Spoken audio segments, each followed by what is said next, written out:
Vidyamata academy ಪುತ್ತೂರಿದರ ವತಿಯಿಂದ ದಕ್ಷಿಣ ಕನ್ನಡ ಜಿಲ್ಲಾ ನಿವೃತ್ತ ಸೈನಿಕರ ಸಂಘ ಮತ್ತು ತಾಲೂಕು ಘಟಕಗಳ ಸಹಯೋಗದಲ್ಲಿ ಭಾರತೀಯ ಸೇನಾ ನೇಮಕಾತಿಗಳ ಕುರಿತು ಉಚಿತ ಮಾಹಿತಿ ಕಾರ್ಯಾಗಾರವು ಎಪಿಎಂಸಿ ರಸ್ತೆಯ ಹಿಂದೂಸ್ತಾನ್ ಕಾಂಪ್ಲೆಕ್ಸ್ನ ವಿದ್ಯಾಮಾತಾ ಅಕಾಡೆಮಿಯಲ್ಲಿ ನಡೆಯಿತು. ಕಾರ್ಯಕ್ರಮವನ್ನು ದೀಪ ಬೆಳಗಿಸಿ ಉದ್ಘಾಟಿಸಿದ ನಿವೃತ್ತ air vice marshal K Ramesh Karnik ಅವರು ಮಾತನಾಡಿ, ಅಗ್ನಿಪಥ್ ಯುವಕರಿಗೆ ಬಹಳಷ್ಟು ಉತ್ತಮ ಯೋಜನೆ. ಸೇನೆಗೆ ಸೇರಲು ಪ್ರಯತ್ನಿಸುತ್ತಿದ್ದರೆ ಅಗ್ನಿಪಥ್ ಉತ್ತಮ ಅವಕಾಶ. ಸಾಕಷ್ಟು ಮಂದಿ ಇದರಲ್ಲಿ ಅರ್ಜಿ ಸಲ್ಲಿಸುತ್ತಿದ್ದು ಸರ್ವರ್ ತುಂಬಾ ಬ್ಯುಸಿ ಇರುತ್ತದೆ. ಸೇನೆಗೆ ಸೇರಿದ ಬಳಿಕ ನಿಮ್ಮ ಶೈಲಿಯೇ ಬದಲಾಗುತ್ತದೆ. ಅಲ್ಲಿ ಉನ್ನತ ಮಟ್ಟದ ಶಿಕ್ಷಣ ಪಡೆದು ಜೀವನದಲ್ಲಿ ಬದಲಾವಣೆಗೆ ಸಾಕಷ್ಟು ಅವಕಾಶಗಳಿವೆ ಎಂದು ಹೇಳಿದರು. ಮೇಲ್ತರಗತಿಗೆ ಇರುವ ಅವಕಾಶ ಇರುವ ಕೆಲಸ ಇರಬೇಕು. ನೀವೊಂದು ಕ್ಲರ್ಕ್ ಆಗಿ ಒಂದು ಸಂಸ್ಥೆಯಲ್ಲಿ ಸೇರಿ 30 ವರ್ಷ ಸರ್ವಿಸ್ ಮಾಡಿ ಕ್ಲರ್ಕ್ ಆಗಿಯೇ ರಿಟೈರ್ ಆಗುವುದಾದರೆ ಅದು what is the charm in it? ಅದರಲ್ಲಿ ಏನು ವಿಶೇಷತೆ ಏನು ಉಂಟು?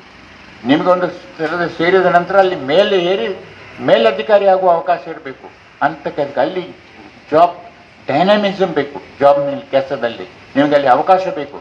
ಉದಾಹರಣೆಗೆ ನೀವು ಒಬ್ಬ ಸಬ್ ಇನ್ಸ್ಪೆಕ್ಟರ್ ಆಗಿ ಸೇರ್ತೀರಿ, ನೀವು DSP ಆಗ್ಬಹುದು, ಮುಂದೆ ಸೂಪರಿಂಟೆಂಡೆಂಟ್ ಪೊಲೀಸ್ ಆಗ್ಬಹುದು. ಅವಕಾಶ ಉಂಟು ನಿಮಗೆ ಅಲ್ಲಿ ಮೇಲೆ ಹೋಗ್ಲಿಕ್ಕೆ.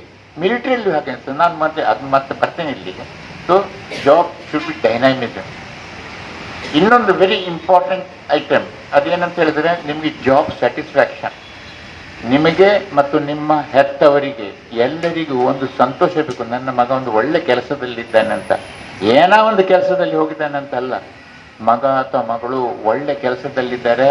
ಘನಸ್ಥಿಗೆ ನಮ್ಮ ಸಮಾಜದಲ್ಲಿ ಉಂಟಲ್ಲ, ನಮ್ಮ ಭಾರತದಲ್ಲಿ ವಿಶೇಷವಾಗಿ ಸಮಾಜದಲ್ಲಿ ಒಂದು ಘನತೆ ಉಂಟು ಪ್ರತಿಯೊಬ್ಬರಿಗೂ. ಆ ಘನತೆ ಬರುವುದು ನೀವೇನು ಕೆಲಸ ಮಾಡ್ತೀವಿ ಅದರ ಮೇಲೆ ಹೊಂದಿಕೊಂಡುಂಟು.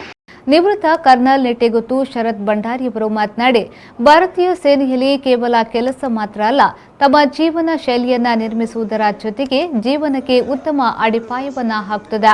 ಈ ನಿಟ್ಟಿನಲ್ಲಿ ಉದ್ಯೋಗಾಕಾಂಕ್ಷಿಗಳು ಯಾರೇ ಆಗಿರಲಿ, ಯಾವುದೇ ಉದ್ಯೋಗದಲ್ಲಿನ ಗೈಡ್ಲೈನ್ಸ್ಗಳನ್ನು ತಮ್ಮ ಬಳಿ ಇಟ್ಟುಕೊಳ್ಳುವುದು ಒಳ್ಳೆಯದು. ರಾಷ್ಟ್ರೀಯ ವಿಪತ್ತು ನಿರ್ವಹಣಾ ತಂಡದಲ್ಲಿ ಉತ್ತಮ ಭವಿಷ್ಯವಿದ್ದು ಒಮ್ಮೆ ಸೇರ್ಪಡೆಗೊಂಡ್ರೆ ಅದರಲ್ಲಿ ವಿದ್ಯಾಭ್ಯಾಸ, ಉದ್ಯೋಗ ದೊರೆಯುತ್ತದೆ ಎಂದು ಹೇಳಿದರು. ಪುಣೆ ಕೆಲವು ಫ್ರೆಂಡ್ಸ್ ಎಲ್ಲ ಸರಿ ಟೈ ಕಟ್ಟಲಿಕ್ಕೆ ಹೇಳಿಕೊಟ್ರು. ಅಲ್ಲಿ ನಿಮಗೆ ಸ್ವಲ್ಪ ಇಂಗ್ಲಿಷ್ ಮಾತಾಡ್ಲಿಕ್ಕೆ ಬರ್ಬೋದು, ಇನ್ನು ಹೋಗುವಾಗ ಸ್ವಲ್ಪ ಸರಿಯಾಗಿ ಸ್ಟೈಲಲ್ಲಿ ಹೋಗ್ಬೇಕು, ಹಾಗೆ ಈಗ ಏನೇನೆಲ್ಲ ಹೇಳಿದ್ರು. ಸಾಮಾನ್ಯವಾಗಿ ಈ ಎಲ್ಲ ಕೋಚಿಂಗ್ ಸೆಂಟರ್ನವರು ಅವರು ಇವರು ಹೇಳ್ತಾರೆ, ಹಾಗೆ ಹೇಳು, ಅದು ಹೇಳು, ಇದು ಹೇಳು ಅಂತ ಹೇಳೋದು. ನನ್ಗೆ ಯಾರು ಹೇಳಲಿಲ್ಲ. No one told me. Immediately can you guess what answer I gave? ಯಾರಾದ್ರೂ can anyone guess what answer I gave? ನೋಡು, ಗೆಸ್ ಮಾಡಿ what answer I could have given. ಕಾರ್ಯಾಗಾರದಲ್ಲಿ ಬಂಟ್ವಾಳ, ಕೊಡಗು, ಸುಳ್ಯ, ಬೆಳ್ತಂಗಡಿ ಮುಂತಾದ ಕಡೆಗಳಿಂದ ಸುಮಾರು 300ಕ್ಕೂ ಅಧಿಕ ವಿದ್ಯಾರ್ಥಿಗಳು ಪಾಲ್ಗೊಂಡಿದ್ದು, ಗ್ರಾಮೀಣ ಪ್ರದೇಶದ ವಿದ್ಯಾರ್ಥಿಗಳಿಗೆ ಸೇನೆಯಲ್ಲಿರುವ ವಿವಿಧ ಸ್ತರದ ನೇಮಕಾತಿಗಳ ಮಾಹಿತಿ ನೀಡುವುದರ ಜೊತೆಗೆ ಭೂಸೇನೆ, ವಾಯುಸೇನೆ, ನೌಕಾಸೇನೆಗಳಲ್ಲಿನ ಅಧಿಕಾರಿ ಹುದ್ದೆಗಳನ್ನು ಹೇಗೆ ಪಡೆಯಬಹುದು, ಅದಕ್ಕೆ ಬೇಕಾದ ಅರ್ಹತೆಗಳೇನು ಎಂಬುದರ ಕುರಿತು ಸಂಪನ್ಮೂಲ ವ್ಯಕ್ತಿಗಳಿಂದ ಮಾಹಿತಿ ನೀಡಲಾಯಿತು. ಕಾರ್ಯಕ್ರಮದಲ್ಲಿ ಭಾರತೀಯ ಸೇನಾ ಲೆಫ್ಟಿನೆಂಟ್ ಆಯ್ಕೆಯಾಗಿರುವ ವಿದ್ಯಾಮಾತಾ ಅಕಾಡೆಮಿಯ ಆಡಳಿತ ನಿರ್ದೇಶಕ ಸಿಬ್ಬಂದಿ ಹರ್ಷಿತಾ ಉಪಸ್ಥಿತರಿದ್ದರು.